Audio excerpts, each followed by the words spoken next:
गुरुर्ब्रह्मा गुरुर्विष्णु गुरुर्देवो महेश्वर गुरु साक्षात् परं ब्रह्म तस्मै श्री गुरुवे नमः।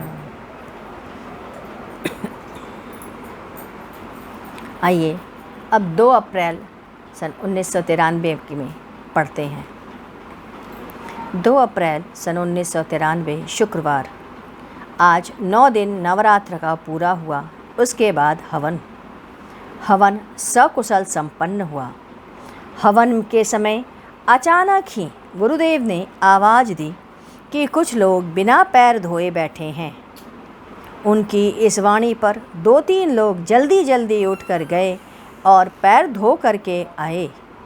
उसमें गोष्ठी के कुछ लोग भी थे। गुरुदेव ने बाद में कहा, मुझे ऐसा लग रहा था जैसे कोई गंदे पैरों से मेरे सीने की तरफ बढ़ता चला आ रहा है। तब मुझे यह कहना पड़ा कि आप लोग जाएं और पैर धोएं। फिर कुछ लोगों से बाद में पूछताछ की गई और उन्हें आगे सावधान रहने को कहा गया।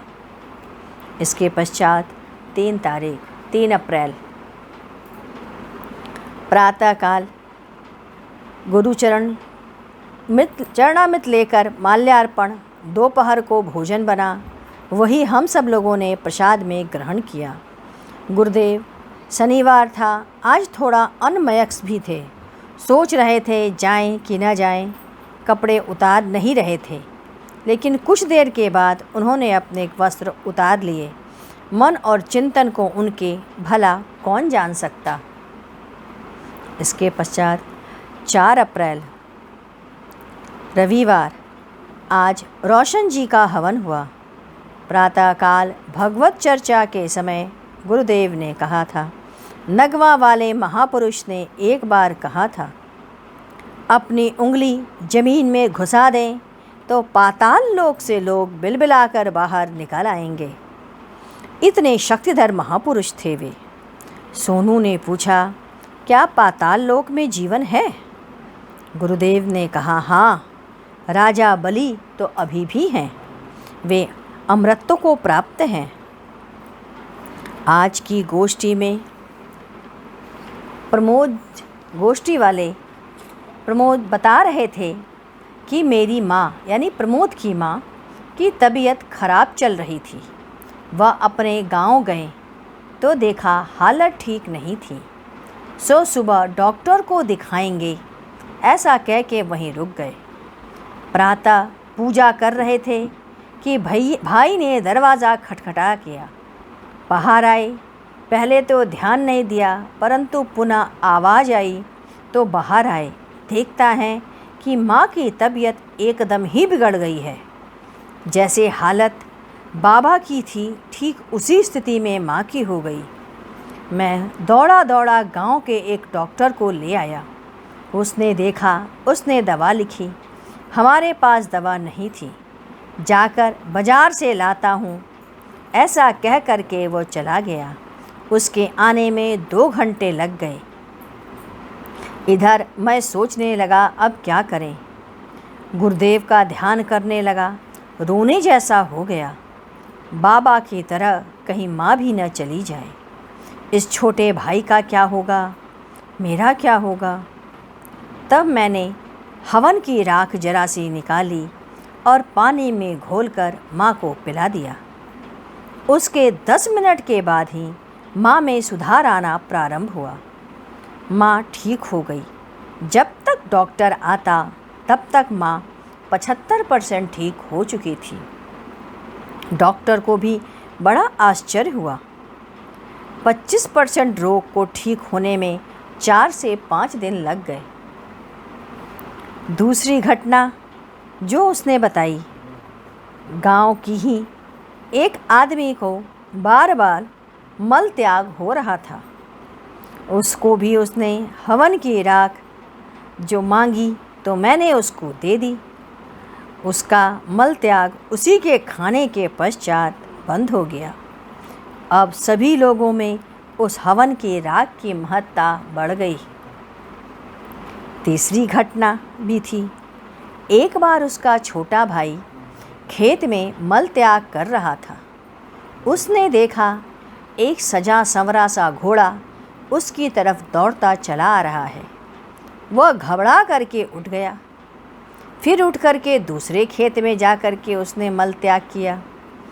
1 हफ्ते तो कोई बात नहीं रही, परंतु उसके बाद उसकी भूख कम हो गई और काम वह अधिक करने लगा। लोगों ने कहा झाड़ फूँक कराया जाए, परंतु ठीक नहीं हुआ। तब माँ ने कहा, यानी गोष्ठी वाले प्रमोद जी की माँ ने कहा उससे कि तुम अपने गुरुदेव से कहो। मैंने यह बात जा कर के सर से कही। उस समय नवरात्र चल रहा था। कुछ दिन के बाद फिर मैं अपने घर गया था तो सब ठीक ठाक हो चुका था। मैं सोच रहा था कि लगता है सर ने गुरुदेव को यह बात कही कि नहीं, या कह दी तभी यह ठीक हुआ। कुछ दिन के बाद एक पंडित जी हमारे गांव में आते थे। वह आए, संयोग से वह गांव में थे भी। हमने अपने भाई की चर्चा उनसे की। वह तांत्रिक विद्या को जानते थे। उन्होंने भाई को बुलाया और ध्यान से देखा और फिर कहा, इसके ऊपर तो किसी संत की कृपा है, इसीलिए इसका कुछ बिगड़ा नहीं, परंतु कुछ झाड़ फूँक तो करा लो। उस समय हमें ध्यान में आया संत कौन हो सकता है। गुरुदेव को छोड़कर तो हमने और कोई से कुछ नहीं सहा। एक बार प्रमोद गुरुधाम कॉलोनी से होकर साइकिल से यहाँ आ रहे थे, गुरुदेव के यहाँ आ रहे थे। प्रमोद ने कहा, उस समय सड़क एकदम सुनसान थी और मैं चौमहानी से गुरुधाम कॉलोनी की ओर मुड़ा। उसी समय तूफान की गति से एक मारुति आई और वह दाहिनी ओर से जाना चाह रही थी। अतः मेरे पास करने से पहले ही एकदम आवाज़ के साथ वह मारुति रुक गई और मेरी साइकिल को ऐसा लगा जैसे किसी ने एक कंकड़ मारा हो। मैंने मुड़ करके बीच रास्ते में उस मारुति को रुकी हुई देखा। उसका ड्राइवर सिर निकाल करके मुझे बहुत ध्यान से देख रहा था। जो चारों तरफ जो लोग थे वे भी मुझे देख रहे थे। तब मुझे यह एहसास हुआ कि भयंकर दुर्घटना होते होते बची है। जिस गति से यह मारुति कार आ रही थी, ब्रेक मारने के बाद भी यह साइकिल से निश्चित टकरा जाती, परंतु मैं बच गया। यह गुरु की कृपा ही थी। उस दिन मैं अपने आप साइकिल चला करके यहाँ आ गया। इसके पश्चात 5 तारीख, आज महावीर जयंती का दिन था। इस दिन सबकी सार्वजनिक अवकाश थे। हम सब गुरुदेव के घर पर ही रहे और उसी स्थल पर रहे। दोपहर को गुरुदेव के लिए गुंजन ने भोजन बनाया। सायंकाल 2 घंटे की साधना हुई। तत्पश्चात शिखा आई, वंदना आई और तो कोई नहीं, हम ही लोग मिलकर के साधना किए। उस समय सदाचार से संबंधित बातें पढ़ी गईं, जिसको कि भगवान श्री कृष्ण ने युधिष्ठिर को समझाया था। उसी की पुस्तक पे लाइन लगा हुआ गुरुदेव पढ़ा रहे थे। अब आइए हम लोग गुरु वंदन करते हैं। ओम गुरु ओम गुरु ओम गुरुदेव, जय गुरु जय गुरु जय गुरुदेव। ओम गुरु ओम गुरु ओम गुरुदेव, जय गुरु जय गुरु जय गुरुदेव। ओम गुरु ओम गुरु ओम गुरुदेव, गुरु जय गुरु जय गुरुदेव।